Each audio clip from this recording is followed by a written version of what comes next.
tidak perlu pergi urbanisasi ke Jakarta semua. Ini yang membuat pikiran-pikiran saya ini menjadi optimis, Mas Yadi. Lihat mata saya kan, Mas Yadi? Berbinar-binar. Ya.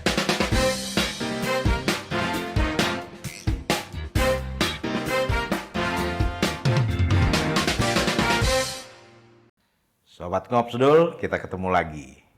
Kali ini kita ngebahas isu yang top banget lah di Indonesia ya. Ada beberapa dua lah paling nggak, tapi ini paling nggak kalau nggak nomor 2, kalau nggak nomor 1 belakangan ini. Apa itu?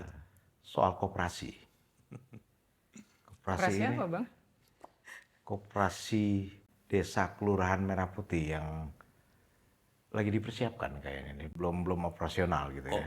Kopdes, Koperasi Desa Kelurahan Merah Putih gitu ya. Tentu saya nggak bisa kalau nggak ditemenin. Kali ini kita dengan Tika. Halo. Dan narasumber kita ini nih, ini biangnya. Mungkin kalau saya sih nyebutnya pakar koperasi. Kapan lagi kita ketemu sama pakar koperasi Indonesia? Kita manggilnya Mas Suroto. Mungkin Mas Suroto sendiri lah yang memperkenalkan jabatan apalah gitu. Sekarang banyak kayaknya gitu. Silakan Mas. Ya, terima kasih. Kakak Yadi. Kakak, muda dong. Biar awet muda. Iya, amin. Jadi ya kalau saya memang aktif di koperasi itu dari sejak kuliah, Mas. Nah, Sejak kuliah saya ngetres dulu tahun berapa tuh? Tahun 95. 95. Ya, jadi Kamu jangan buka-buka umur dong. cuma mau nyebutin sobat Ngobsdul udah kebayang lah ya, gitu usianya berapa beliau. Pria Parubaya. Pria Parubaya. Jadi dari sejak kuliah saya sempat memimpin koperasi mahasiswa dulu. Wow, di mana kuliahnya itu, Mas? Di Universitas Jenderal Sudirman, tapi jangan disingkatnya Unjedir ya, Unsud. Di Purwokerto, kampung di mana pertama kali koperasi juga lahir. Jadi saya beruntung. Ada juga spiritnya lah di situ. Masa-masa ini awal-awal ini ya, ada dulu Serikat Dagang Islam kira-kira atau sebelumnya malah. Kalau Serikat Dagang Islam sendiri itu ya? Purwokerto itu tahun 1895. Pertama kali Purwokerto itu sebagai koperasi itu sebetulnya sejarahnya di situ, Mas. Di Purwokerto itu yang dibangun oleh seorang muda yang namanya De Wolf van Westerhout. Kalau Anda lihat perintis koperasi di Indonesia yang di bukunya Pak Margono, 10 tahun koperasi itu perintis koperasi pertama bukan siapa? Raden Mas Arya Wiratmaja, tapi adalah De Wolf van Westerhout. Adalah asisten residen Purwokerto. Karena Pak Arya Wiratmaja ini ya juga karya jasanya cukup besar, tapi lebih layak disebut sebagai Bapak BRI ya. Oke. Oh iya. Hoops-Spakenbank atau apa? Hoops-Spakenbank atau apa nama awalnya itu dari BRI itu. Jadi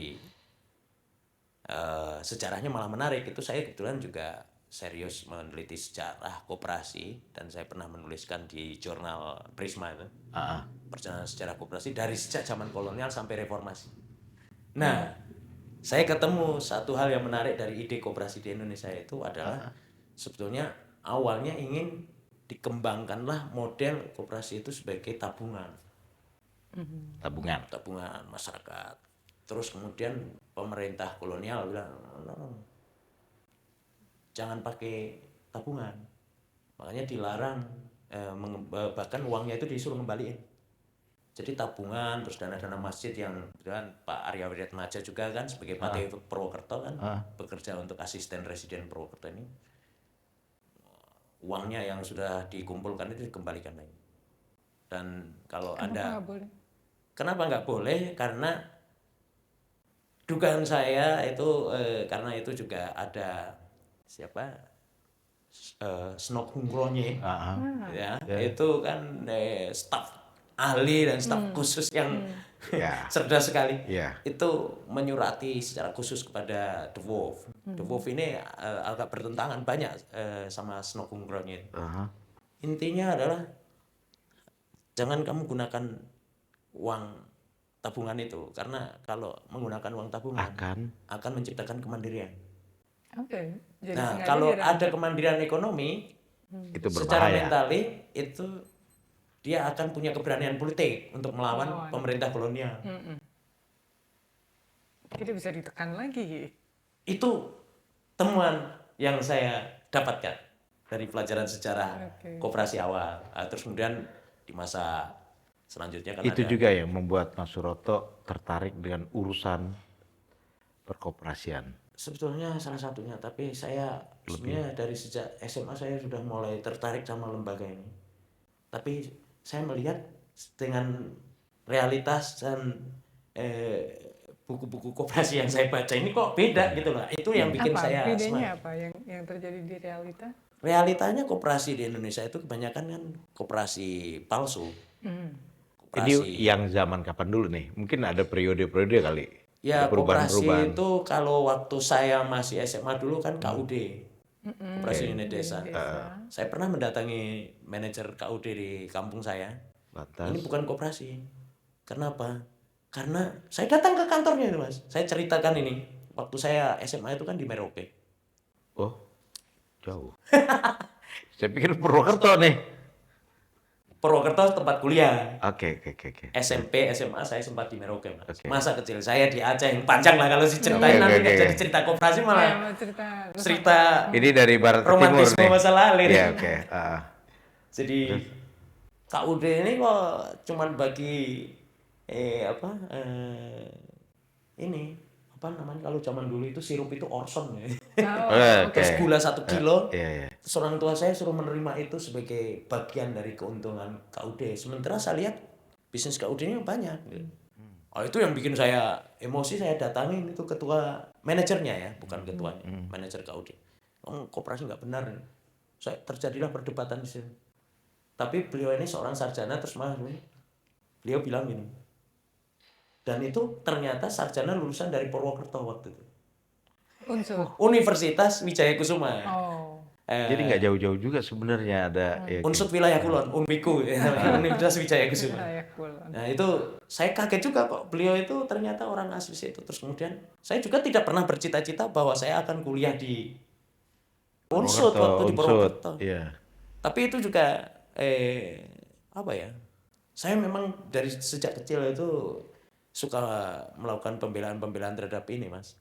Pokoknya yang tertindas, yang ada ketidakadilan, advokatif lah sifatnya. Iya. Jadi itu bakat bawaan yang saya lihat itu juga saya temukan dalam perjalanan spiritual hidup saya. Dan saya ketemu dengan modular koperasi ini, sesuatu yang menurut saya juga penting gitu. Itulah daya tarik saya. Jadi melihat realitas, terus saya belajar teori. Kalau teori perkoperasian di kampus, saya kuliah S1 itu 9 tahun 8 bulan, Mas. Lama kali. Matang gitu. Matang. Biar itu matang tidak gitu. ada mata kuliah koperasi. Iya, makanya jurusannya. Fakultas Ekonomi Manajemen. Kenapa nggak diajarkan di Fakultas Ekonomi? Nah, itulah pertanyaan saya yang juga menggugah saya untuk saya mempelajari lebih dalam lagi. Kenapa ini? Barang ini kan semacam temuan peradaban manusia juga kan, Mbak Tika. Dan ini adalah suatu modular sistem kelembagaan sosial ekonomi yang menurut saya sangat canggih juga. Kenapa? Karena perusahaan bisa dimiliki oleh konsumennya. Nah, kenapa kok tidak diajarkan di kampus? Ini kan temuan ilmu pengetahuan dan peradaban penting kan, Mas. Kan aneh nih. Paling banter kalau perusahaan-perusahaan kapitalis itu kan dia apa? Perusahaan kapitalis itu paling banter kalau dia mau berbagi saham, namanya ESOP kan, Employee Share Ownership Plan, atau ESOP itu kan Employee Share Ownership Program ya, atau plan itu kan hanya membagi sebagian kecil dari saham perusahaan itu diberikan kepada pekerjanya. Karyawannya. Kalau ini perusahaan bisa dimiliki konsumen, ini kan sebetulnya ide koperasi ini sangat futuristik sekali gitu. Ini perusahaan modern yang canggih yang memungkinkan untuk semua orang bisa own the company. Dan itu membangun kemandirian yang ditakutkan kolonial. Itulah. Nah, maka dari itulah sebetulnya saya tertarik sampai hari ini. Dan Mas Yadi, saya itu selalu membaca perkembangan koperasi itu ya karena semangat itu. Oke, kita loncat sedikit Sampai ya. akhirnya saya juga terjun di koperasi. Saya pernah bulan November lalu tahun 2025 saya mempensiunkan diri saya sebagai CEO dari Induk Koperasi Usaha Rakyat Inkur. Inkur. Nah, Inkur itu semacam National Federation atau Federasi Nasional untuk Koperasi. Kenapa mempensiunkan? Karena saya orang yang selalu ingin membatasi untuk mengabdi atau memegang jabatan. Karena apa? Kalau koperasi ini sudah jalan, sudah ada kader saya yang anak muda, lebih muda dari saya dan harus lebih cerdas. Maksudnya anak muda ini harus Sudah layak dalam dikasih tongkatnya. posisi untuk bisa mengambil alih fungsi saya ya. Saya turun dengan senang hati. Dan alhamdulillah dari sejak tahun 2011 saya bersama senior saya namanya Pak Rupi Tulus itu waktu itu memikirkan bagaimana cara mengembangkan koperasi ini. Terus kemudian sampai berkembang dan sekarang anggotanya itu koperasi primernya ada 22. Terus kemudian dari 22 koperasi ini juga bekerja di banyak sektor dari konsumsi, agro, sampai ekoturism, apa segala macam ini. Ya tadinya nggak ada apa-apa, terus kemudian sekarang sudah punya kantor, punya staff, bisa mengcover overhead cost, terus punya program pendidikan, pelatihan, supporting untuk koperasi-koperasi ini jalan. Saya merasa bangga kan. Dan saya yakin dengan kepemimpinan baru anak muda yang menggantikan saya ini, namanya Pak Wahyu, itu akan lebih akseleratif. Saya ini kan termasuk generasi jadul juga. Takutnya saya mengeras di situ. Menghambat yang muda. Biasanya kalau sudah berkuasa kan pengennya menghambat terus. Lupa berdiri Lupa berdiri dan menghambat ini yang masalah. Nah, di Indonesia pemahaman kebanyakan ya sama lah, saya juga berpikir gitu. Koperasi itu identik dengan masyarakat desa. Identik dengan ekonomi di desa. Sekarang gambarannya gimana sih secara singkat, situasinya gimana di Indonesia sekarang? Masyarakat desa atau ekonomi di desa itu? Kalau koperasi itu sebetulnya tempat lahir pertamanya dulu sebagai organisasi modern itu kan di Rochdale, dikembangkan oleh buruh di perkotaan. Perkotaan karena industri ya waktu itu. Waktu itu kan ada 28 orang buruh yang kecewa karena ingin perbaikan jam kerja. Orang bekerja sebelum ada gerakan trade union sama koperasi itu 18 jam loh Pak. Jadi kita harus bersyukur sama teman-teman gerakan koperasi sama trade union yang sudah memperjuangkan jadi 8 jam. Kalau tidak mungkin hari ini kita masih kerja nih di kantor terus, di peras, di pabrik. 18 jam itu 18 satu jam. shift yang normal. Iya. Nah, terus totalnya segitu 18 jam. Mereka bikin koperasi untuk mengubah itu. Ingin merubah keadaan, membuat proposal kepada pemilik perusahaan, tidak disetujui untuk mengurangi jam kerja. Terus kemudian minta perbaikan gaji, tidak disetujui. Terus mereka punya semangat, kenapa tidak kita bikin perusahaan sendiri? Kumpulin modal, ngumpulin modalnya itu 1 pound sterling itu dalam sejarah yang ditulis oleh sejarawan itu, itu 1 pound sterling dikumpulinya harus 1 tahun itu. Jadi harus mengurangi dari gaji kecil mereka itu untuk menyisihkan. Terkumpullah itu untuk modal, terus kemudian running Mas. Nah kemudian ada juga koperasi pertanian, koperasi kredit atau kredit union ya, kalau terminologi internasionalnya kredit union. Kalau kita cari koperasi kredit atau koperasi simpan pinjam agak susah itu, saving and loan kooperatif gitu. Tapi kalau kredit union itu terminologi koperasi simpan pinjam yang itu berlaku internasional. Itu jadi Bank of the Year di Kanada tahun 2010.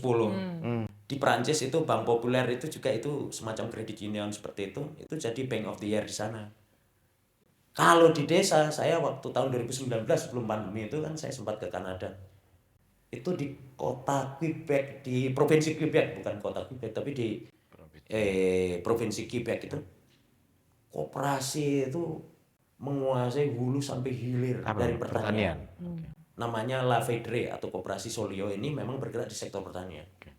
Selain koperasi keuangan, koperasi asuransi, koperasi perumahan, koperasi macam-macam. Dan koperasi itu sebetulnya di semua sektor bisnis, bukan hanya di sektor pertanian atau keuangan. Kalau di Indonesia malah kesannya kan simpan Kesannya pinjam. gitu. Iya. Simpan pinjam pun kalau bisa orang itu datang ke koperasi pinjam doang, nggak nyimpan. Nah, makanya kan tidak ada kekuatan modal atau kapitalisasinya yang muncul di Indonesia itu karena ya salah membangun terus, Mas. Salah membangun. Jadi saya pelajari dari historinya seperti itu terus. Nah, ini yang harusnya momen yang kita harus coba cari apa sih yang paling tepat, yang paling pas untuk membangun koperasi ini masif di seluruh desa dan kelurahan-kelurahan itu kan artinya kota kan, Mas? Kelurahan kota ya. 83.000 kira-kira ya. 83.000 itu berarti total kota dan kelurahan. Kota dan kelurahan. Kota, kelurahan dan desa. Kelurahan dan desa. Ini membicarakan koperasi desa kelurahan Merah Putih. Ya. Kalau sekarang tentu begitu ya. Oke. Masuk ke masuk itu barang. Masuk barangnya. Masuk. Nah, ini kan koperasi desa kelurahan Merah Putih ini sebuah inisiatif yang menggebrak karena masif skalanya. Tempo pembangunannya cepat banget gitu, luar biasa cepat sekali. Sekarang di bulan awal April ini sudah berapa? 3.000-an ya? 3.000 yang sudah jadi. Yang sudah jadi gedungnya, tapi belum beroperasi. Kira-kira menurut Mas Suroto seberapa visible-kah ini untuk dicapai semua dengan 83.000 unit targetnya dan semuanya running gitu? Ngomongin koperasi desa kelurahan Merah Putih ini kita harus lihat juga situasi kondisi makronya dulu kan, Mbak. Soalnya begini, kalau idealnya orang membangun koperasi itu ya dari bawah diserahkan sama masyarakat. Nah, masalahnya apa? Koperasi di Indonesia tidak berkembang, Mas. Itu salah satunya, Mbak Tika. Ya? Itu regulasi kita itu tidak seperti di negara yang koperasinya berkembang. Apa bedanya? The worst in the world itu dikatakan oleh seorang pakar hukum koperasi internasional yang namanya Profesor Hans Muckner gitu, dari Jerman itu. Ini diakui betul kepakarannya di bidang hukum koperasi. Itu undang-undang koperasi kita itu memang yang terburuk di dunia. Karena satu tidak imperatif. Tidak imperatif itu artinya tidak ada sanksinya kalau tidak dijalankan sesuai dengan prinsip koperasi. Yang kedua adalah koperasi di Indonesia ini juga tidak affirmative actionnya nggak ada. Jadi di undang-undang ini affirmative actionnya apa sih? Kalau tidak dijalankan oleh pemerintah bagaimana? Kalau tidak dijalankan oleh stakeholder yang ingin mengembangkan koperasi itu bagaimana?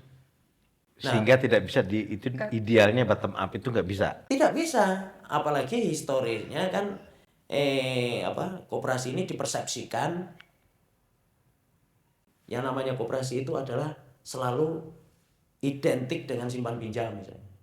Ya. Terus kemudian ini kan idenya koperasi desa kelurahan Merah Putih kan sektorial ini kan, Mas. Iya. Ada distribution center, terus kemudian ada fungsi off taker nanti membeli produk-produk retail pertanian. Terus retail tadi itu kan bagian dari distribution center tadi retail. Ini kan bayangan koperasi yang selama ini ada di masyarakat hanya simpan pinjam. Ya pikiran mereka ya mungkin ada unit simpan pinjam juga nanti kan di konsep koperasi desa kelurahan kan memang saya dengar kan ada unit simpan pinjamnya. Tapi fokusnya adalah bagaimana sebetulnya masyarakat di satu desa itu sebagai kekuatan ekonomi. Nah ini yang saya lihat nilai strategisnya di situ. Kenapa? Pertama koperasi itu harus embedded sama masyarakatnya. Ini lokalisasinya adalah desa, jelas. Dan community paling bawah dan paling kuat yang dimiliki masyarakat kan institusinya desa. Atau community desa ini kan. Terus kemudian yang kedua, ada nilai strategis yang lain menurut saya. Koperasi desa kelurahan Merah Putih ini dimulai dari sektorial tadi. Yang ketiga, ada affirmative action yang dirancang oleh pemerintah. Saya tahu ini kan banyak yang wah ini kan dikerjakan pembangunan fisiknya oleh teman-teman TNI gitu. Kalau menurut saya ini ada efektivitas politiknya juga. Maksudnya gini, kalau 5 tahun Mas, ini Pak Prabowo punya ide ini tidak terrealisir. Misalnya koperasi ini harus dikembangkan secara natural tadi, tidak akan menjangkau apapun. Tapi dengan fisik yang sudah ada, orang akan berpikir kan, masa membangun fisik doang. Nah yang saya tidak berharap sih teman-teman Babinsa, Dandim, terus kemudian Panglima TNI ngurusin simpan pinjam. Nah ini kan nggak mungkin yang kita harapkan ya. Ya masyarakat kan yang punya aset ini kan. Dan memang dalam rancangannya warga desa yang menjadi pengurusnya ya. Itu kan yang kita sudah baca konseptualisasinya seperti itu. Menurut saya ini satu fenomena yang menarik ya. Karena apa? Belum pernah ada juga delivery atau proses komitmen dari pemerintah membangun secara masif koperasi ini, dan ini adalah sebagai satu affirmative action ya, sebagai alat kebijakan yang ingin dikembangkan untuk mengoreksi struktur ekonomi yang jadi hari ini dikuasai oleh mafia kartel semua kan di sektor ekonomi ini. Jadi seperti apa ya? Saya nyebutnya reformasi besar-besaran, bisa kayak disebut kayak gitu nggak? Reformasi besar-besaran, dan saya senang sekali karena PT Agrinas Pangan Nusantara yang BUMN yang ditunjuk untuk menjalankan proses pembangunan fisik pun ini nanti akan terlibat di dalam tata kelolanya pun membatasi diri sampai 2 tahun. Ini kan artinya kan negara sudah menggunakan instrumen bisnis pun ingin keluar dari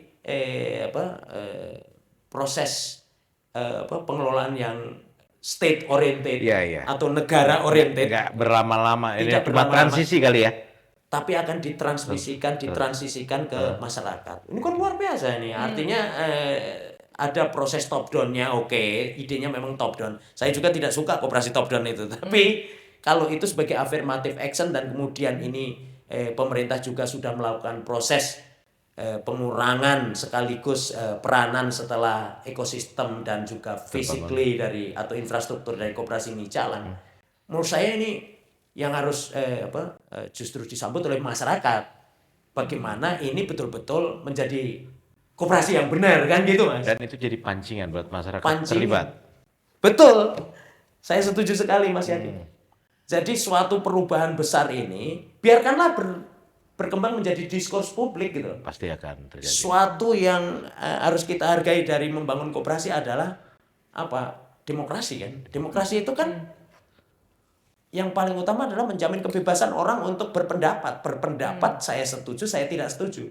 Nah, kalau ada tesis, antitesis, setuju, tidak setuju kan pada akhirnya akan berkembang juga menjadi satu pencarian gagasan yang terbaik kan. Ya, pembuktian segala macam lah kita nanti. Oke, jadi kalau kenapa Koperasi Desa Kelurahan Merah Putih ini menjadi beda dan istimewa karena dia tidak hanya simpan pinjam, tidak hanya retail, tapi juga sebagai off-taker dari hasil bumi masyarakat di desa itu, apapun hasilnya, bisa padi, sayuran, jagung, singkong, dan lain-lain. Lalu sebagai, ada apoteknya juga ya, ada kliniknya sebagian. Sehingga dia, boleh dibilang one-stop shopping mungkin buat warga di situ, untuk mayoritas dari kebutuhan mereka, sampai ada pupuk menyalurkan barang-barang bersubsidi ya. Pupuk, gas, beras, minyak, dan lain-lain kebutuhannya. Sehingga itu menjadi karena di sosial media kita sering lihat kan orang membandingkannya hanya dari sisi retailnya saja tanpa mengetahui bahwa sebenarnya ini banyak sekali yang direncanakan akan dilakukan oleh Koperasi Desa Kelurahan Merah Putih. Saya di situ melihat ada bahwa sebetulnya masyarakat itu selain dibangunkan fisiknya, gudang dan gerainya disertai sarana prasarana mobil itu dan top down-nya lah kira-kira gitu ya. Juga perlu softwarenya, pengetahuannya bahwa koperasi ini punya banyak sekali services dan kegiatan, lalu kepengurusannya bahwa akan dibina, dibantu atau dikerjakan oleh Agrinas. Sebetulnya posisi Agrinas di situ nanti sebagai apa nih dalam kepengurusannya, dalam softwarenya koperasi ini? Dan bagaimana merangkul, mendampingi, mengajarkan, melatih warga yang menjadi pengurus sampai mereka siap, itu bagaimana ya? Jadi PT Agrinas Pangan Nusantara itu kan perintah Impresnya yang 17 tahun 2025 itu kan membangun fisik dan menyiapkan peralatan infrastruktur fisiknya lah. Lalu menurut saya itu PT Agrinas juga akan dianggap tidak bertanggung jawab kalau misalnya fisiknya berdiri dia terus pergi kan. Nah ini sebenarnya tanggung jawab pemerintah bukan tanggung jawab Agrinas, tapi alangkah baiknya kalau juga BUMN yang itu juga memiliki satu kekuatan bisnis kan, entitas bisnis. Kalau yang mengerjakan misalnya Kemenkop, gitu ya. Kalau Kemenkop ini kan fokusnya ada di regulasi sama kebijakan. Istilahnya playmakernya kan tetap harus bisnis. Nah, PT Agrinas Pangan Nusantara ini kan sebagai entitas bisnis BUMN. Nah, tadi kalau misalnya koperasi ini fisiknya sudah dibangun, terus kemudian sudah punya gedung, kita juga punya pengalaman misalnya koperasi-koperasi yang sebelumnya ada itu kalau misalnya mereka itu suruh sendiri-sendiri, mulai dari kemudian awal membangun distribution center, ya nggak jadi-jadi karena naturally mereka mungkin tidak banyak yang punya expertise di situ misalnya. Ya, punya keterbatasan. Punya keterbatasan. Keterbatasan manajerial, keterbatasan profesional, juga masalah bargaining paling penting Mas, masalah posisi tawar kan. Kalau BUMN itu kan state, negara. Nah, negara dalam hal ini kan powernya ada. Sekarang ini kalau kita ngomongin soal bisnis, ya Mas, itu kan di sektor pangan sudah dikuasai oleh mafia kartel pangan. Lah bagaimana mau rakyat ini bisa keluar dari situ kalau tidak ada affirmative action dari pemerintah? Harus ada power. Harus ada power. Nah, yang punya power adalah ya BUMN. Tapi BUMN-nya pun saya salut sama Pak Jowo Mota itu. Kalau pikiran dirut BUMN yang lain mungkin pikirannya adalah saya akan mengatakan bahwa urusan bisnis koperasi ini saya yang pegang semua terus gitu. Tapi tidak, ini hebat juga ini Pak Jowo Mota mengatakan bahwa PT Agrinas Pangan akan membangun satu ekosistem dan akan mengupayakan bisnis ini ditransfer ke masyarakat, ke masyarakat di desa itu dengan jangka waktu 2 tahun kan gitu. Nah, artinya apa? Ada tanggung jawab bahwa ekosistem harus dimunculkan juga gitu. Tugasnya sampai di situ. Betul. Ini contoh aja Mbak Tika. Tadi kan ngomongin barang-barang subsidi tuh. Yeah. Secara teori ekonomi yang saya pelajari, yang namanya barang subsidi, gas, melon tadi, terus kemudian beras, SPAP, minyak, pupuk. Itu kalau di nota keuangan tahun 2026 itu saya lihat gede banget itu, lebih dari 100 triliun kan. Nah, semua ini kan uang negara, fiskal kan. Terus kemudian itu berarti ada pajak rakyat di situ. Yeah. Nah, kalau kemudian dengan pola yang selama ini terjadi, barang-barang subsidi ini kan masuk di pasar bebas, Pak. Yeah. Yang mengerjakan adalah korporat-korporat kapitalis yang orientasinya mengejar keuntungan. Kalau dikasih, jadi subsidinya itu dikasih bukan subsidi, ya nggak nyampe lah. Iya. Pupuk kenapa mengalami kelangkaan misalnya? Iya. Pupuk kenapa mengalami kepalsuan malahan? Maksudnya pupuk beredar itu banyak pupuk palsu kan, yang juga kalau dan kadangkala harganya lebih tinggi dari harga yang disubsidi. Ini kan artinya apa?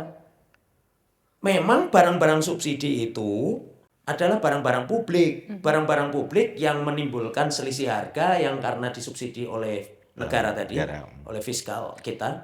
Itu harusnya ada jalur khusus. Nah, bisa dilepas. Tidak bisa masuk pasar bebas, Pak. Ya kalau pasar bebas, walaupun diawasi oleh semua pihak, motifnya kan mengejar keuntungan. Padahal ini barang disubsidi ini supaya targetnya yang masyarakat yang memang berhak untuk mendapatkan itu. Kalau enggak kan mengalami penyimpangan karena ada selisih harga dengan harga pasaran. Motif orang bisnis, saya kalau tanya sama Mas Yahdi misalnya sebagai pebisnis, ya cuan lah. Ya cuan kan pikirannya kan. Nah, padahal fungsinya adalah public service obligation dari pemerintah ini untuk melayani masyarakat melalui subsidi tadi. Ya. Nah, maka dari itu kalau koperasi kan milik masyarakat, yang mengawasi masyarakat. Kalau menyalurkan pupuk misalnya nih, pupuknya tidak tersalurkan di desa mana, ketua KUD atau ketua, kalau zaman dulu KUD, kalau sekarang ketua koperasi desa kelurahan Merah Putihnya siapa? Tinggal telepon langsung. Kenapa? Oh Pak, ternyata jembatan putus ya. Kan jelas alamatnya siapa yang harus bertanggung jawab, bisa ditelusuri. Bisa ditelusuri, bisa langsung konfirmasi. Kalau pasar bebas, karena motif mengambil keuntungan tadi, ada yang berpikir bahwa saya tahan stoknya, udah langsung harga naik Pak. Selisih harga yang naik inilah kemudian jadi moral hazard kan. Berbeda kalau tadi jalur khusus lewat koperasi, koperasinya dimiliki oleh masyarakat. Ini maaf saya juga banyak masyarakat ini yang tidak tahu kalau koperasi ini milik mereka. Adalah milik masyarakat. Bukan anggota kayak dulu lah kira-kira. Bukan anggota kan gitu. Oh itu belum. Itu kemarin juga saya waktu mudik lebaran itu nanya-nanya gitu ya ke warga. Itu mereka selalu menganggap itu punyanya pemerintah atau bahkan TNI. Karena pada benar itu kan punya tentara Mbak gitu. Enggak sih karena yang terlihat. Karena yang terlihat membangun itu, yang menggerakkan sebenarnya fasilitator kan. Nah itu bagaimana ya cara kita menggiring, mengedukasi mungkin masyarakat bahwa ini adalah punya masyarakat. PT Agrinas Pangan bekerja sama dengan TNI cuma membangun fisiknya. Nilai positifnya adalah bahwa masyarakat ketika Mbak Tika tanya tadi, dia sudah mulai curious, bertanya-tanya kan, atau mencurigai atau apapun ya. Itu juga udah modal sebenarnya. Modal untuk apa? Menjelaskan dengan orang kan. Kalau belum bertanya dijelasin, saya itu menjelaskan koperasi sudah 30 tahun loh Mas. Hasilnya gimana? Ya hasilnya tidak ada yang dengar karena apa? Ya karena mereka ini merasa bahwa saya tanpa koperasi sudah baik-baik aja gitu loh. Karena ya sistem hidup mereka sudah tergantung sama kapitalis, hari-harinya dikuasai sama kapitalis, dan dia merasa taunya begitu hidup. Taunya hidup itu seperti itu, padahal si kapitalis ini sudah mengeksploitasi mereka kan gitu. Nah, kita kembali ke sense of ownership. Bagaimana kita merangkul, mengajak, mengedukasi masyarakat bahwa koperasi ini milik masyarakat. Apa yang harus dilakukan? Pertama, koperasi itu harus melahirkan benefit. Kan sudah ada statement Pak Dirut Agrinas bahwa nanti dalam sistem pembagian keuntungannya itu dari koperasi ini 97% akan dikembalikan ke masyarakat. Yang 3% itu untuk pendapatan pengelolaan PT Agrinas Pangan Nusantara ini kan juga BUMN. BUMN itu kan duitnya kalau ada untungnya juga kan masuk ke negara kan, Mas. Dan harus untung karena harus untung juga karena dia harus menghidupi karyawan. Tapi yang paling penting itu adalah bahwa ini milik masyarakat di desa. PT Agrinas Pangan itu adalah target antaranya adalah membangun ekosistem.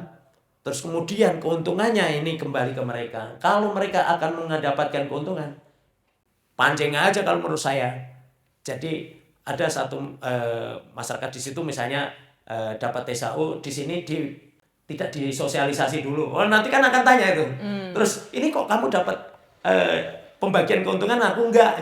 Nah itu kan jadi bahan ini ya. Orang jadi mereka akan aktif jadinya gitu ya. Kalau udah begitu. Jadi aktif buat julid juga udah oke gitu loh. Nah itu yang pertama harus menghadirkan benefit intinya ya. Yang kedua adalah juga harus disosialisasikan bahwa koperasi itu adalah milik Anda. Kepala desa itu punya tanggung jawab besar untuk menjelaskan itu juga ke depannya. Bahwa masyarakat itu dengan kepemilikan bersama melalui koperasi ini, dan koperasi desa kelurahan ini adalah milik seluruh warga yang ada di desa itu, maka dari itu semua yang ada di koperasi ini harus dikelola secara demokratis, secara bersama-sama kan gitu. Demokrasi ekonomi berjalan di situ, Mas. Itu yang saya anggap Presiden Prabowo Subianto ini kan bolak-balik ngomong pasal 33. Itu intinya kan demokrasi ekonomi. Ini breakthrough juga menurut saya. Ini adalah jalur cepat untuk mewujudkan itu. Kenapa? Kalau kita secara naturally secara alamiah ingin koperasi itu berkembang dari persepsi masyarakat yang tadi ngertinya koperasi itu hanya simpan pinjam, dan itu pun yang banyak menangkap peluangnya itu adalah para profit seeker atau pengejar keuntungan membentuk rentenir atau koperasi rentenir ini kan, kalau diterus-teruskan kan nggak bakalan ada perubahan. Ya ini kan kita bisa disebut Indonesia ini sangat tertinggal dengan konsep atau cara berkoperasinya, apalagi dengan kita ini dibandingkan negara-negara kolonialis malah gitu kan jauh sekali gitu, karena ada kayak seperti ada sesuatu yang menahan untuk ya kalau zaman awal dulu supaya jangan sampai mandiri gitu. Itu kira-kira pemikiran itu ada benarnya nggak sih? Sangat benar sekali. Saya beri contoh India. Jangan kita ngomong India ini kan kesannya kan apa kumuh, perindavan. Ya. Saya kaget waktu saya diundang selebrasi di negara bagian Kerala tahun 2025 itu. Itu saya diundang sebagai narasumber koperasi di sana, bicara tentang koperasi, dan saya kaget. Kan ada pamerannya juga, terus kemudian presentasi-presentasi.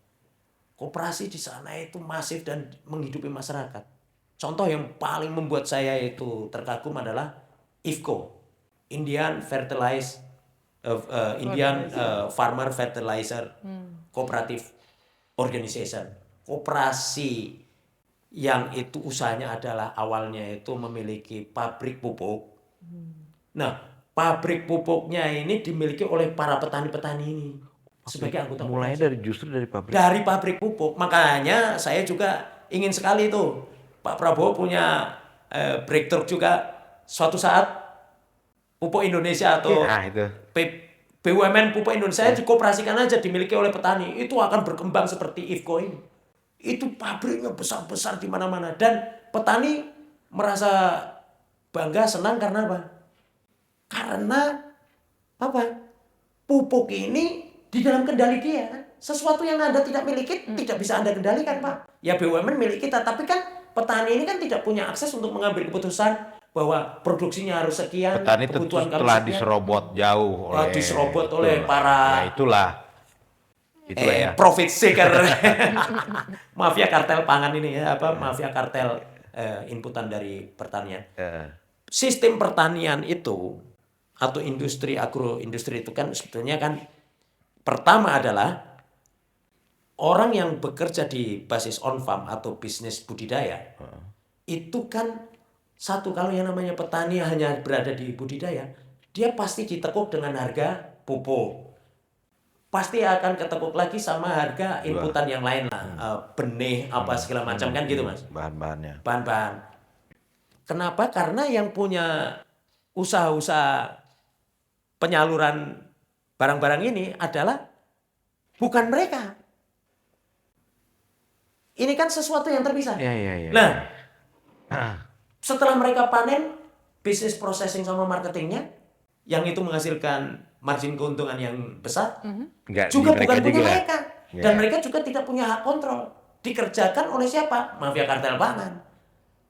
Akhirnya apa? Sampai kiamat pun, kalau tidak ada breakthrough, reformasi kelembagaan milik petani ini, selamanya ya akan miskin petani itu.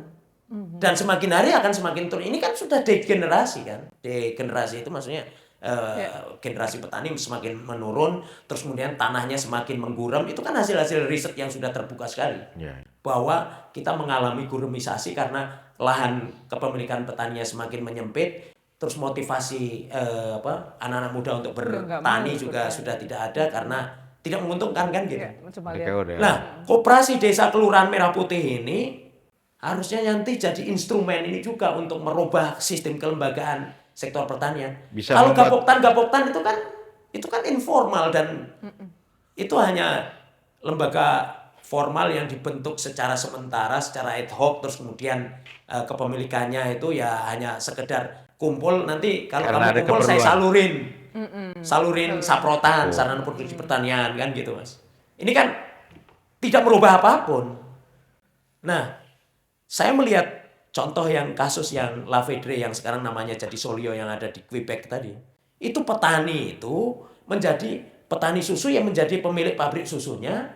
Terus kemudian keuntungan dari pabrik susu itu kembali ke mereka. Terus kemudian kalau itu susunya itu dijual ke retail koperasi konsumennya juga milik mereka. Keuntungannya kembali ke mereka, ke konsumennya, ke petaninya, peternaknya. Akhirnya apa? Bisnis atau ekonomi itu menjadi berkeadilan. Jadi seperti di Quebec itu bentuk kalau kaum kapitalisnya jadi seperti apa dengan suasana ekosistem seperti itu? Jadi koperasi itu hebatnya adalah dia fungsinya itu subsidiary. Apa itu yang saya sebut sebagai fungsi subsidiary? Fungsi subsidiaritas itu adalah bahwa koperasi itu sebetulnya memberikan daya dukung kepada individu. Jadi dia tidak anti individu, Mas. Oke. Artinya begini, kalau Mas Yadi ahli atau punya perusahaan media, Iya.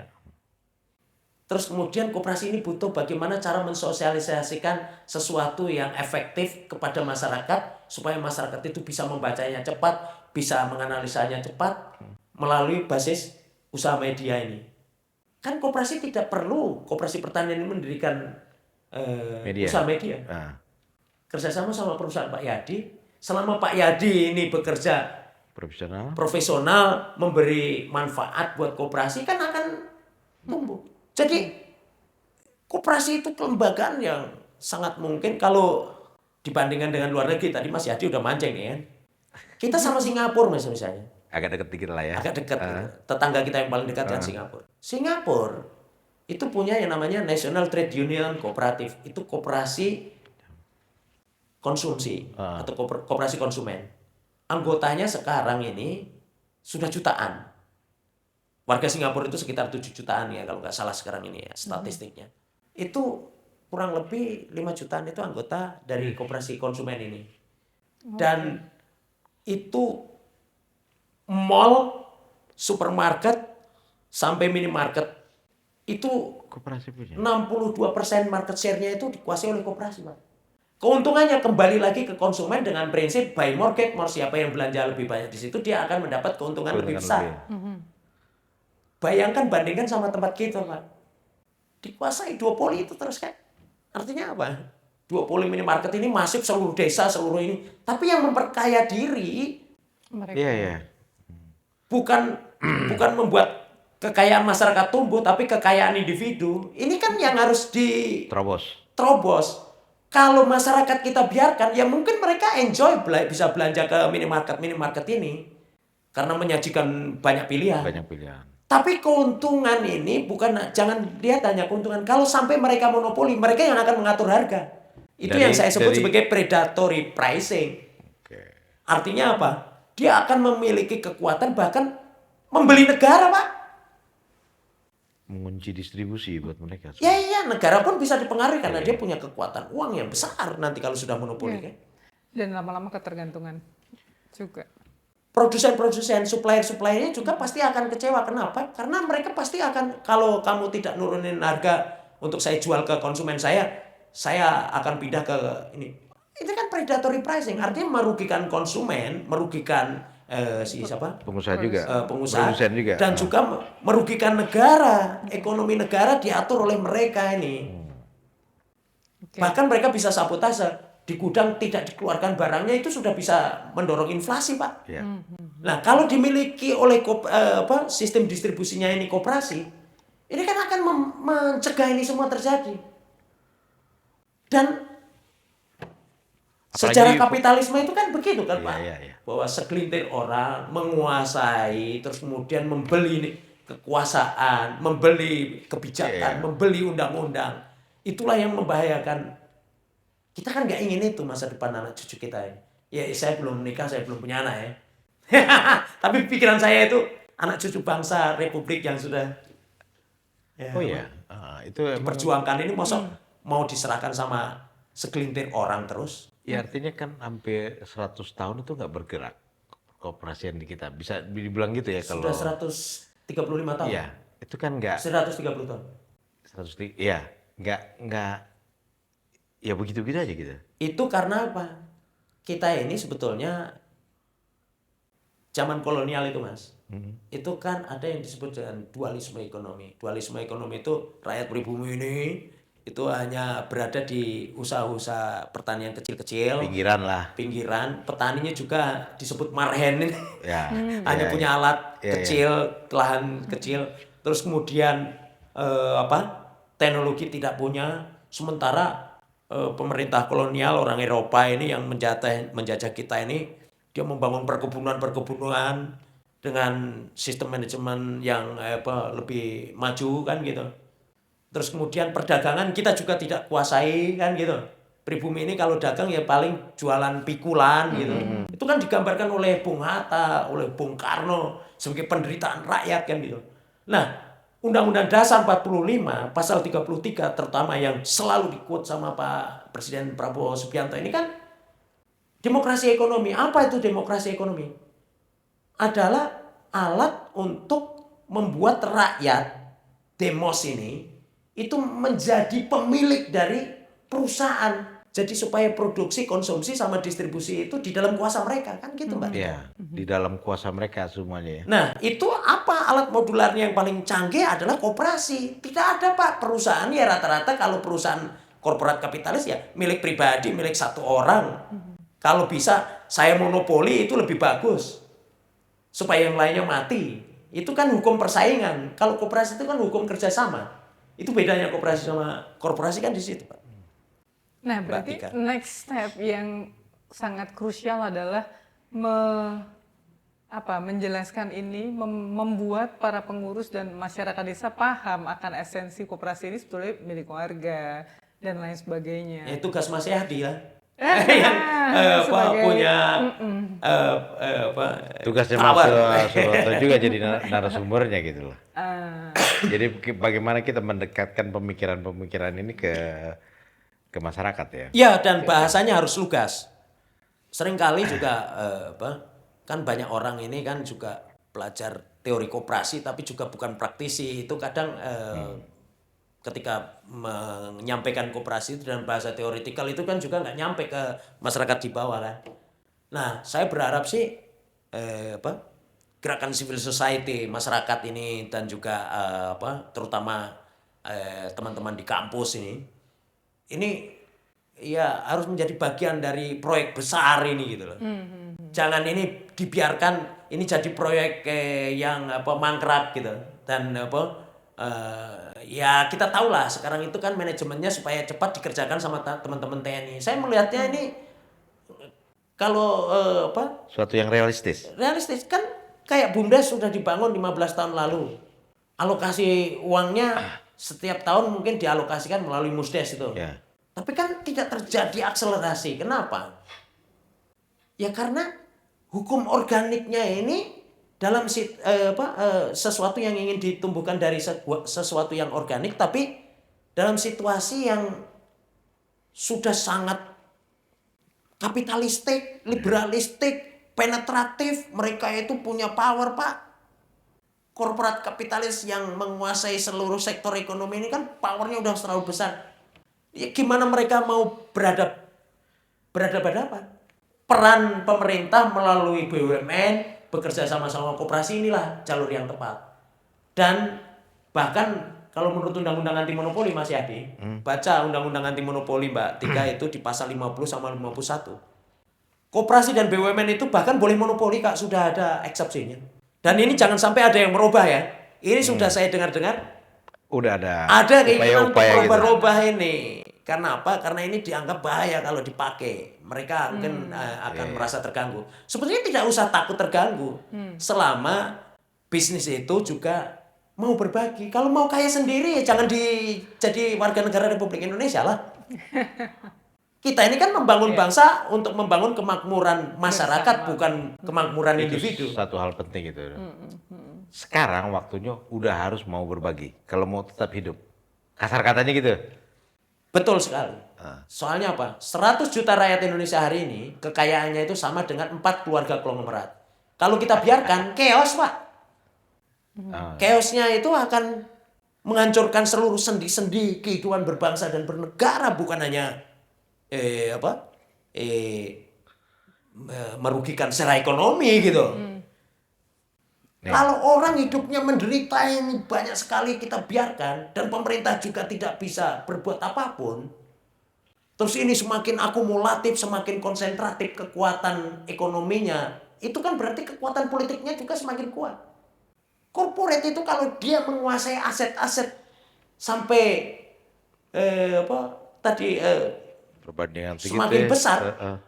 Yang saya katakan tadi, negara pun bisa dibeli. Prakteknya kan seperti itu. Coba lihat kampanye-kampanye calon pilkada, pilpres, apa segala macam itu kan di belakangnya sebetulnya kan bohir-bohir yang ingin merampok dan melanggengkan sistem keuntungan pribadi tadi. Melihat ini penjelasan ini, saya baru punya perspektif baru. Kalau selama ini orang meributkan proses pembangunannya, ternyata itu belum ada apa-apanya dengan nanti bagaimana proses mengurusnya. Betul sekali Mbak. Jadi semangat etapa kedua ya mengurusnya ya. Pertama baru fisik. Jadi organisasi yang salah, investasi apapun akan salah. Ya. Itu prinsip. Ya. Jadi kalau kita salah membangun organisasinya, investasi apapun salah. Nah, bagaimana cara membangun organisasi koperasinya ini supaya baik? Pertama, masyarakat harus diajak membangun spirit bersama. Bahwa ini adalah milik bersama, adalah aset bersama, dan ini adalah kesempatan ada pimpinan Republik ini yang mau mendeliver, memiliki komitmen untuk membangun institusi koperasi yang sudah kita tinggalkan lama ini. Nah, terus kemudian bagaimana mewujudkan itu adalah dengan cara bagaimana masyarakat menyadari bahwa ideologi koperasi harus ada di situ. Apa itu semangat atau ideologinya koperasi itu? Adalah semangat demokrasi ekonomi, semangat kebersamaan tadi. Mau berbagi. Mau berbagi. Lah yang kedua, tata kelola tetap penting Mas Yadi. Makanya saya senang karena Dirut Agrinas Pangan Nusantara ini Pak Jowo Mota ini sebagai Dirut dan juga punya basis pengetahuan entrepreneur tapi bekerjanya untuk masyarakat ya. Tata kelola itu sangat penting. Tata kelola itu artinya apa? Harus ada tata kelola yang modernis, yang modern, yang profesional, yang itu harus digital juga kan gitu. Dan ini menurut saya dari diskusi saya sama Pak Dirut ini sesuatu yang penting ya. Karena apa? Semangatnya ada tapi kalau tata kelolanya ambruk hancur juga kan Mbak Tika. Yang ketiga adalah baru programatiknya tadi. Bagaimana barang-barang subsidi bisa masuk ke situ. Ini barang subsidi ini langsung mencetak keuntungan karena apa? Selama ini keuntungannya itu dinikmati segelintir kan gitu. Kalau jalur koperasi berarti nanti keuntungannya kan akan dibagi ke masyarakat lagi. Mungkin orang tidak akan ribut-ribut lagi dana desa kalau koperasinya di masing-masing desa itu berkembang, sudah menghasilkan keuntungan dan keuntungannya itu dibagi untuk kesejahteraan mereka. Itu juga yang rame itu kan karena soal dana desa ya. Karena itu motong dana desa. Menurut Mas Suroto sendiri gimana? Berani motong dan pindahin ke sini? Jadi kalau dipikir secara jernih, begini, ini saya mau membangun bisnis misalnya. Bisnis ini akan diberikan bentuknya apa? Itu kan sudah ada nih bentuknya apa? Menyalurkan barang publik itu sudah jelas. Barang publik itu seperti gas apa ini kan di tangan BUMN, di tangan pemerintah. Itu akan disalurkan lewat koperasi semua. Kalau ini tidak menguntungkan, ya nggak mungkin orang selama ini subsidi itu dari uang pajak rakyat itu dimasukkan ke situ kok. Yang menikmati kan segelintir mafia kartel jalur distribusi ini kan. Nah, jangan-jangan mereka yang ribut-ribut soal koperasi ini protes-protes. Itu ketidaktahuan aja mungkin masyarakat kita kan masyarakat kita juga cerdas-cerdas dan sangat terbuka. Terus yang kedua adalah selama ini mafia kartel itu juga menguasai jalur tadi kan. Ini mafia terus kartel gitu. Double. Karena kalau kartel saja itu dalam teori ekonomi Pak. Itu kan hal yang biasa. Jadi nggak cukup menggambarkan situasi sekarang. Tidak bisa. Harus disebut mafia juga. Karena apa? Memang mereka sudah bekerja secara mafioso. Bagaimana mempengaruhi masyarakat supaya tetap menerima keadaan seperti ini kan gitu. Itu yang disebut mafia ya. Saya kalau melihat film-film mafioso itu kan senangnya di sini. Oh mereka segelintir orang tapi ingin menguasai kan gitu. Nah ini masyarakat ini harus sadar ini. Kita ini harus lepas dari ini. Nah programatik yang kedua yang langsung harus bisa menghasilkan keuntungan tadi Mbak. Itu adalah bahwa ini koperasi ini saatnya dibangun sebagai kekuatan kemandirian ekonomi. Di situasi geopolitik yang sekarang tidak menguntungkan.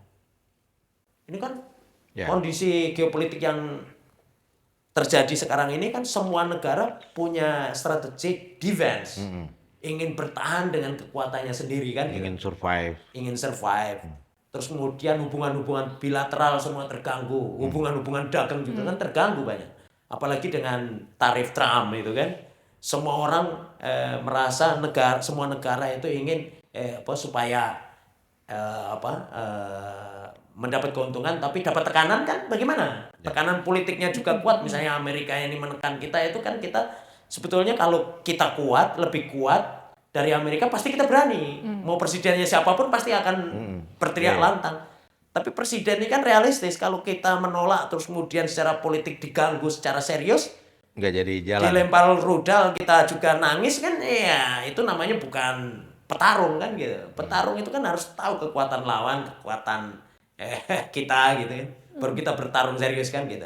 Nah, ekonomi koperasi ini adalah kekuatan ekonomi domestik. Dan saya senang kalau misalnya ini dikembangkan sebagai basis kekuatan pangan dan energi ke depannya. Karena yang namanya ekonomi domestik itu adalah pangan dan energi. Bung Hatta itu memberi resep sebetulnya yang sangat brilian. Apa itu? Beliau mengatakan, janganlah ekonomi yang pangkal menjadi ujung, yang ujung menjadi pangkal. Apa itu disebut ekonomi pangkal? Adalah ekonomi domestik. Apa itu ekonomi domestik? Terutama adalah pangan dan energi. Jadi kita saatnya mengembangkan pangan dan energi kita itu sebagai basis pergerakan ekonomi rakyat di tingkat lokal, dan kemudian ini yang akan menjadi kekuatan kemandirian ekonomi. Kalau kita ini sudah berhasil bisa memenuhi pangan kita sendiri aja, Mas, itu kan ada penghematan devisa. Artinya apa?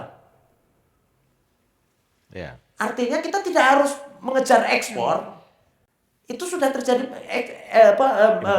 kalau kita impor itu kan terjadi pengurangan devisa. Tapi dengan kita tidak mengimpor terus kemudian kita menghasilkan produk pangan, berarti kita nggak menjadi kebuang uang di situ kan? Uang kan cadangan kita menjadi semakin kuat gitu. Nah, ini yang dalam situasi geopolitik yang terjadi saat ini, itu salah satu alasan saya menerima konsep pengembangan koperasi desa kelurahan Merah Putih.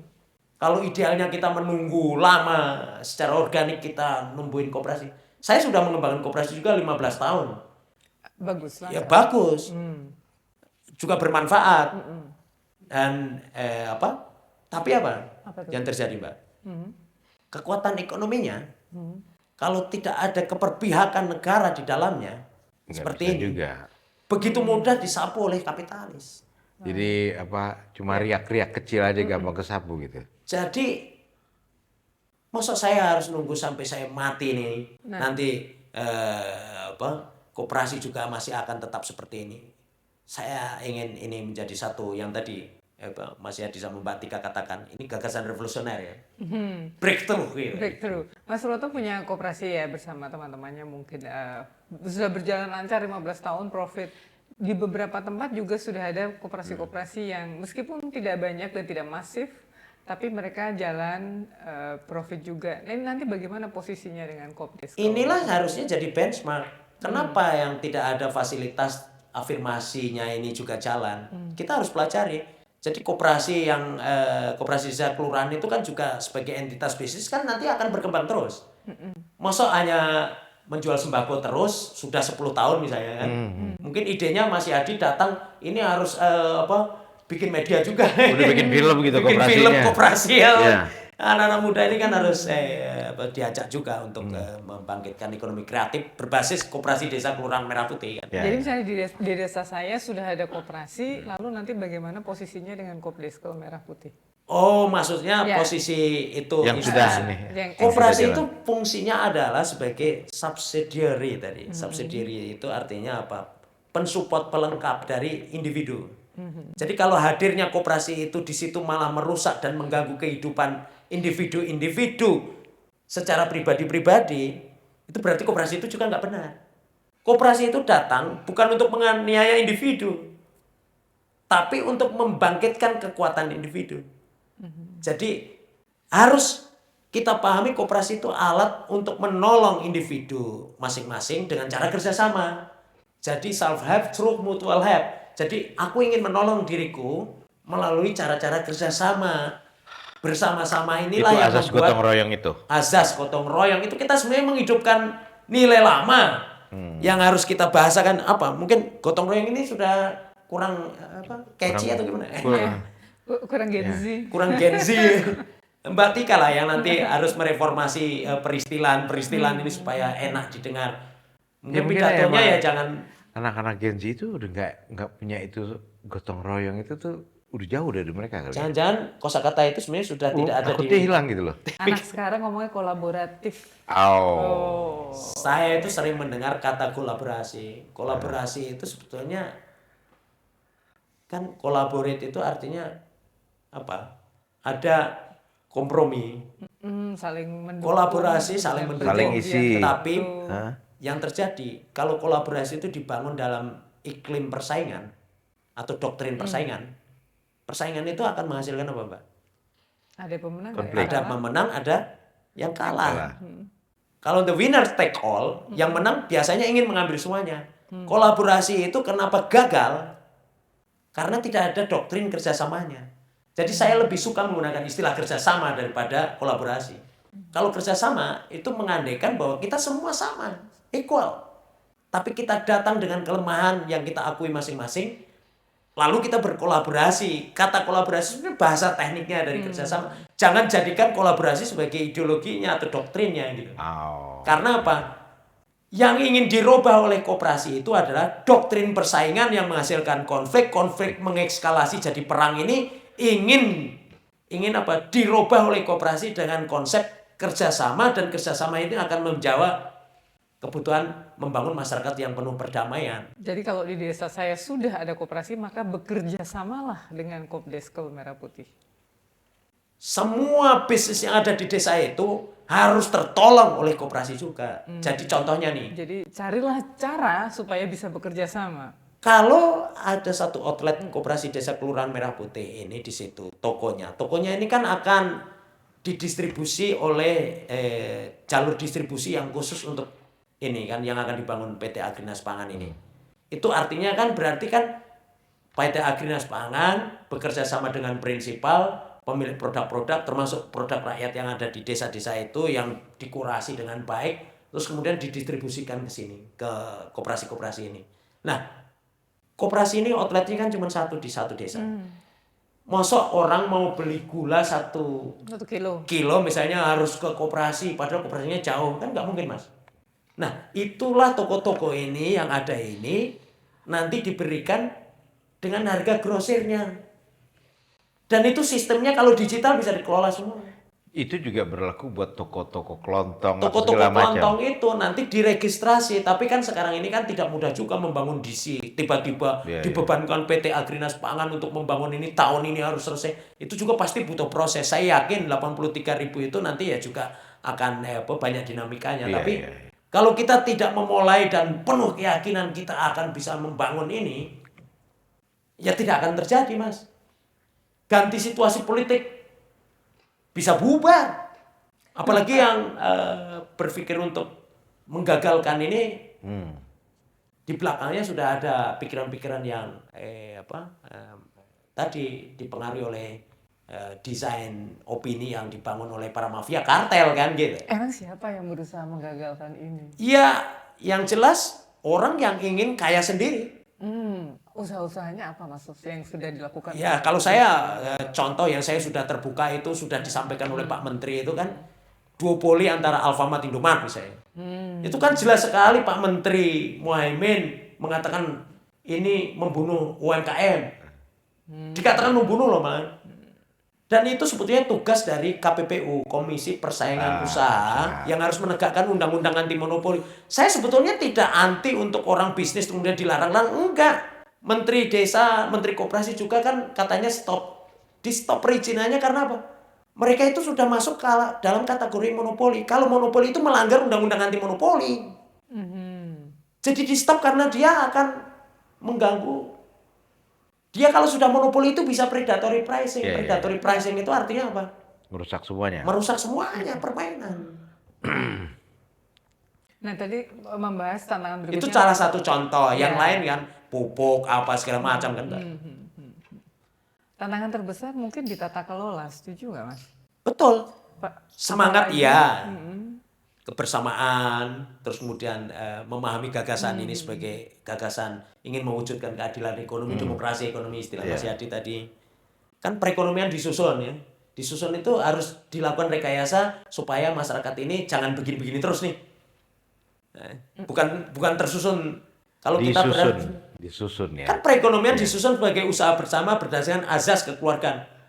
Dan ini diulang-ulang oleh Bung Hatta. Redundant Bung Hatta itu mengatakan, yang saya maksudkan azas kekeluargaan itu ialah koperasi.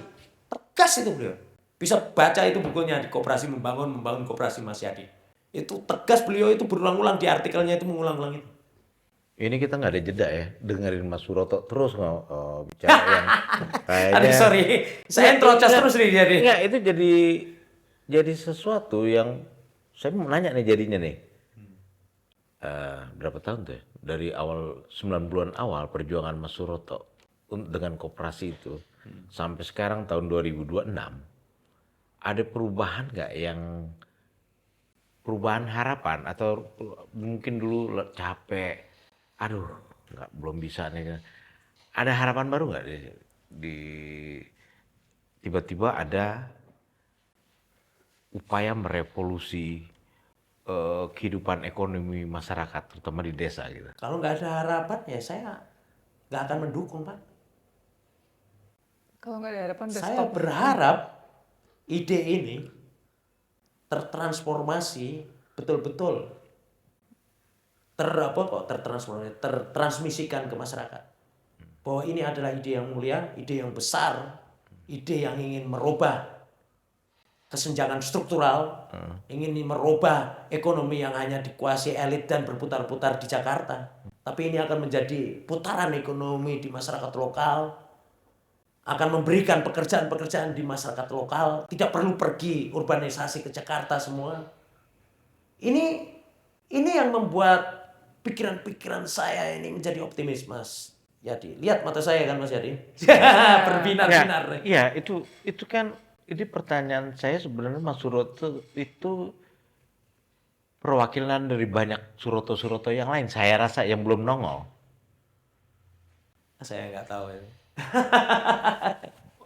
Ya, saya juga seumuran, kita hampir seumuran gitu kan ya. Juga ngerasa frustrasi gitu loh. Dari dulu coba begini, enggak juga kok masyarakat begini aja. Ini ngomong personal ya, apa perasaan itu. Jadi ini sekarang ini berharap memang. Saya sangat berharap, saya sangat berharap kepada masyarakat, tolong kawal, awasi, hujat juga nggak apa-apa, tapi bagaimana memperbaiki konsepnya yang baik. Niatnya itu. Lurusin untuk memperbaiki. Kalau ada niat baik itu kan katanya segala sesuatu itu kan tergantung niatnya orang Islam itu. Kalau ada niat baik, mau kita itu hujat menghujat, tujuannya pasti untuk sesuatu yang lebih baik. Dan saya yakin hari ini orang membahas semua ini adalah kesempatan yang baik koperasi menjadi masuk di dalam diskusi ruang publik yang besar. Dibahas oleh seluruh masyarakat Indonesia dari Sabang sampai Merauke, dari kampung sampai ke kota. Kira-kira ini kan belum pernah juga diskurs seperti ini. Karakter masyarakat seperti apa yang memberi peluang lebih besar bagi Kopdeskul Merah Putih ini untuk sukses gitu? Apakah yang agraris, apa yang nelayan, apa yang mungkin di urban pinggiran, kelurahan, karena masyarakatnya banyak, atau di tempat yang banyak pekerja pabriknya, atau apa gitu? Saya kaget karena ada istilah koperasi desa dan kelurahan. Artinya apa? Menjangkau seluruh wilayah Indonesia. Betul, termasuk di tempat urban. Urban maupun rural, desa maupun kota. Dan ini gere-gerenya itu juga akan masuk ke semua sektor. Artinya bukan hanya agraris, petani gitu ya. Semua pertanian yang diurus, bukan hanya distribusi, tapi juga apa? Koperasi ini juga nanti diharapkan akan mengurus urusan kesehatan. Bahkan dulu wacananya kan puskesmas itu sebaiknya juga dikelola dengan konsep koperasi. Ini one stop service for all. Dan kemudian apa? Kenapa koperasi itu menjadi penting? Koperasi itu di negara yang saya kunjungi itu Mbak Tika, Itu bukan hanya di urusan keuangan atau kebutuhan konsumsi. Grup health kooperatif misalnya, itu adalah rumah sakit terbesar dan jaringannya sampai poliklinik, sampai ke apoteknya itu dimiliki masyarakat melalui satu koperasi yang namanya grup health kooperatif tadi. Dimiliki oleh masyarakat. Listrik di Amerika Serikat yang saya sering ngomongin juga, itu ada yang namanya National Rural Electricity Cooperative Association. Listrik tidak dimiliki oleh negara, tapi apa? Dimiliki oleh masyarakat konsumennya. Sehingga mereka itu mau tarifnya berapa itu juga ditentukan oleh masyarakat sendiri. Sehingga tidak ada demo kenaikan tarif listrik gitu. Kenapa? Kalau tarifnya dinaikin itu berarti nanti jadi keuntungannya balik ke mereka lagi. Nah, jadi kira-kira karakter yang seperti apa sih yang lebih optimis atau yang lebih cepat? Saya yakin kalau pemerintah itu memang serius, mau rural mau urban akan berjalan seiringan. Sekarang ini kan fokusnya kan adalah mencari tanah untuk membangun gedungnya di perkotaan kan sulit, Mas. Ya pasti sulit lah mencari rumah itu. Nah, makanya harus ada skema juga untuk menanggulangi kesulitan ini.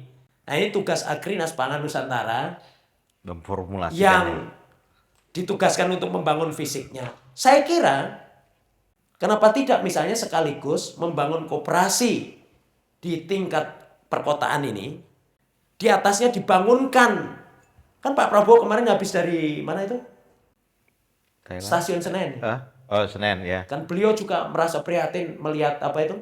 Perumahan tidak layak. Warga yang di situ yang banyak yang tidak layak di bantaran rel itu. Dan saya kira kenapa tidak ada pembebasan lahan milik BUMN atau milik pemerintah daerah atau siapapun di situ yang punya tanah. Kalau tidak ada tanahnya dibeli oleh APBN, kemudian apa? Dibangun towernya di atasnya untuk orang-orang tinggal. Orang tinggal di situ dikelola dengan konsep housing kooperatif atau koperasi perumahan. Dan ini masif di semua negara, Mbak. Saya juga habis menulis artikel tentang konsep koperasi perumahan. Kita juga sudah punya contoh yang sukses yang dibangun di DKI Jakarta yang namanya koperasi perumahan Kampung Akuarium. Bagaimana rakyat miskin kota bisa tinggal di koperasi dikelola oleh mereka, maintenance cost-nya lebih murah dan lain-lain. Dan kemudian di bawahnya dibangun koperasi konsumen. Koperasi konsumen ini adalah juga milik orang yang tinggal di situ. Keuntungan dari belanja di toko kembali ke mereka. Nah, problemnya adalah pengadaan tanah. Kalau di tempat lain di desa-desa, tanah-tanah itu bisa tanah yang diserahkan dari Pemda atau tanah kas desa dan sebagainya. Atau aset desa, maksud saya. Kalau di perkotaan tidak ada tanah yang dimiliki oleh pemerintah yang bisa diserahkan, pemerintah punya tanggung jawab konstitusional untuk mewujudkan koperasi desa kelurahan Merah Putih ini dengan cara membeli tanah. Dan harus dialokasikan dari APBN. Dan itu tidak ada ruginya kalau dibangun tadi tower-tower koperasi perumahan atau housing kooperatif milik masyarakat yang tidak punya tanah, tidak punya rumah. Kan tidak boleh, Pak, mengaku sebagai warga negara, Mas Yadi, tapi sejengkal tanah pun nggak punya. Itu kan ini sebetulnya aneh kan? Bagaimana dia mau membangun rumah tangga, membangun home? Saya katakan bukan house, home, rumah. Rumah itu adalah tempat tinggal untuk mencapai kebahagiaan. It's not just house. Kalau tidak ada kehidupan yang menghidupi mereka, keseharian, livelihood. Nah, koperasi itu menghadirkan perumahan yang baik sekaligus kehidupan yang lebih baik karena ekonominya juga bisa dikelola secara demokratik oleh mereka. Orang-orang yang, terutama orang-orang yang tidak berpunya ya. Kalau saya ini masuk golongan apa saya nggak tahu. Matikan. Banyak punyanya. Pemikiran kayak gitu ya, semangat. Ngebayangin. Semua sektor harus dikembangkan dengan basis koperasi. Makanya dulu saya punya ide, koperasikan BUMN. Nanti Pak Rosan marah nih kalau BUMN tiba-tiba dana antara dikoperasikan. Tapi harapan saya nanti kalau masyarakat tahu, oh manfaat koperasi sama BUMN itu bisa dibandingkan.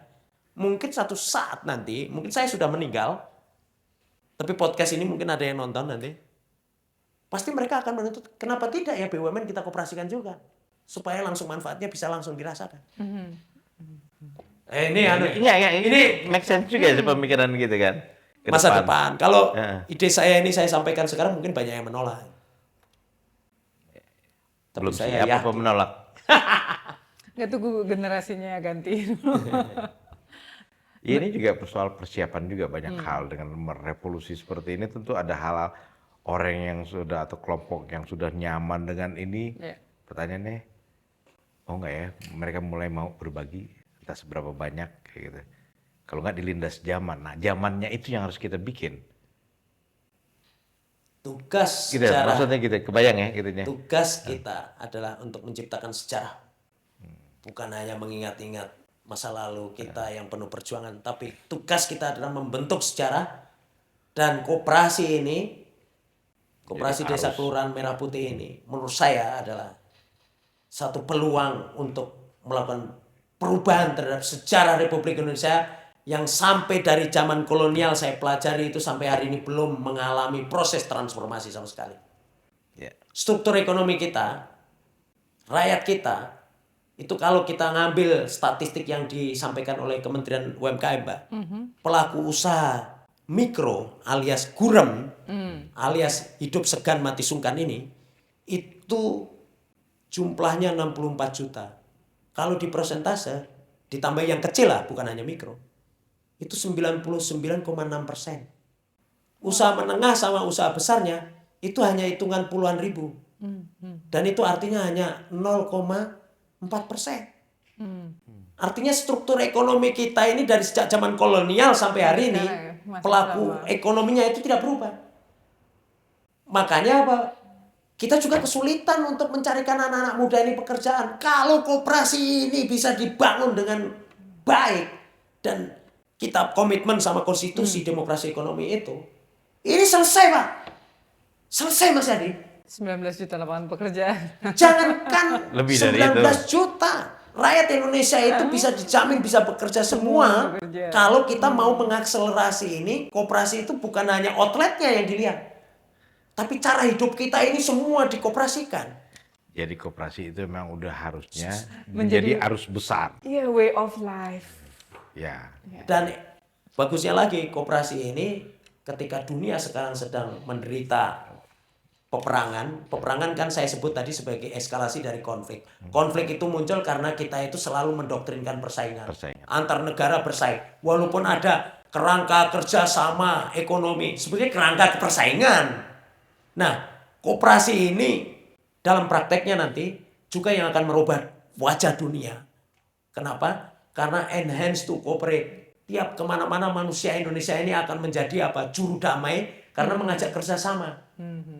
Setiap kita ini akan belajar bagaimana membangun masyarakat yang baik, yaitu dengan mengajak tetangga kita bekerja sama membangun ekonomi yang lebih baik. Ada solidarity ekonomi, ada social solidarity ekonomi di situ.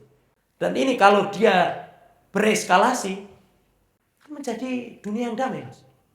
Amin. Memang kita berharap ya apa yang diupayakan sekarang itu segera jadi kenyataan. Dan kita berharap juga bahwa alasannya, konsepnya ini juga nyampe gitu. Jangan cuma membangun fisiknya, sarana prasarana, terus tapi itu ideologinya nggak nyampe, itu kan akan berat juga ya buat yang nanti melaksanakan sebagai pengurus Kalau koperasi. menurut Mas Suroto yang saya tangkap tadi adalah bagaimana sekarang justru mungkin itu oke, nggak salah, tapi bagaimana itu langsung konkret dampaknya itu yang dilihat orang. Manfaat, benefit. Ya itu benefit. Karena koperasi itu tujuannya adalah ingin merubah dari kata profit menjadi benefit. Dari kata profit yang hanya dimiliki oleh shareholder, oleh pemegang saham paling besar, oleh segelintir orang, ini menjadi apa? Kekuatan ekonomi stakeholder. Semua orang yang terlibat di koperasi ini, mau konsumennya menjadi pemilik bisa, pekerjanya di situ juga pemilik, pengurusnya semua kan pemilik. Nah, ini stakeholder konsep. Nah, kemudian apa? Dari yang tadinya paradigma itu semua itu dibangun dengan kekuatan modal, ini akan menjadi kekuatan manusia. Kekuatan komitmen dari kebersamaan manusia Indonesia yang penuh nilai-nilai kebersamaan tadi, itu bisa memunculkan kekuatan ekonomi bersama kan gitu. Mas, nah, di situ Mas. Mas, dari pengalaman selama ini ya, di jalur ini, kira-kira apa yang nggak boleh dan harus dijalanin pemerintah sekarang untuk mewujudkan harapan besar ini? Pertama, pemerintah berusaha untuk mengalokasikan fiskal yang besar. Kalau menurut saya ini kan bentuk imbreng juga, penyerahan aset negara. Hanya dalam bentuk APBN kemudian diwujudkan dalam bentuk fisik. Pemerintah juga harus melakukan reformasi terhadap undang-undang koperasi yang sekarang ini disebut oleh tadi pakar hukum koperasi internasional sebagai the worst in the world. Jadi supaya kita punya regulasi yang kuat juga memperkuat koperasi ini. Undang-undang koperasi di Jepang itu jelas sebagai affirmative action. Mereka punya 7 undang-undang koperasi, Mas. Dan di dalam isinya itu jelas konkret bahwa koperasi itu adalah sebagai penyalur sarana produksi pertanian. Artinya apa? Kalau ada yang disalurkan di luar itu tidak boleh. Karena itu privilege-nya koperasi. Kenapa harus koperasi? Kenapa menjadi monopoli koperasi?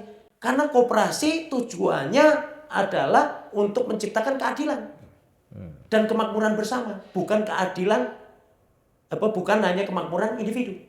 Itu kan hak moral konstitusionalnya. Jadi dukungan konstitusional, dukungan regulasi itu mutlak. Betul. Jadi ini adalah kebijakan yang baik, membangun komitmen untuk menyerahkan aset negara kepada masyarakat langsung, dikelola secara demokratik. Nah, kemudian ditopang oleh regulasi yang baik, kemudian secara internal koperasinya juga dipelajari bagaimana membuat tata kelola yang baik. Bahkan sekarang dengan era digital sekarang ini, itu kan semua bisa dimodernisasi dalam pelayanannya, bahkan didigitalisasi itu kan juga artinya dipentingkan untuk membangun transparansi sama profesionalitasnya kan. Nah, itu bisa dilakukan karena ini sudah era digital kan gitu. Jadi era digital ini juga punya penting. Itu tata kelolanya, Mas. Nah, kemudian programatiknya itu komitmen pemerintah misalnya tadi membangun komitmen untuk barang-barang publik ini disalurkan melalui koperasi. Yang tadi barang subsidi yang disebut sama Mbak Tika dari awal kan. Lalu menjadi off taker. Jadi penyerapan gabah itu nanti pembelian gabah itu diserahkan ke koperasi. Kan mobil truk yang diserahkan kepada koperasi Desa Kelurahan Merah Putih ini kan tujuannya untuk mengangkut hasil-hasil pertanian mereka. Sekaligus dibeli oleh koperasi. Kan ada anggaran nih yang sekarang itu disalurkan lewat Bulog. Oke, gudangnya punya Bulog. Tapi manajerial adalah koperasi. Nah, ini juga tidak mudah. Bagaimana nanti membangun kerangka kerja sama koperasi ini yang primer-primer ini ke dalam satu federasi atau koperasi sekunder di tingkat nasional. Ini juga punya arti penting dalam membangun tata kelola organisasi. Dan di seluruh dunia koperasi itu selalu ada primer, ada sekunder, ada lokal, ada nasional, ada federasi.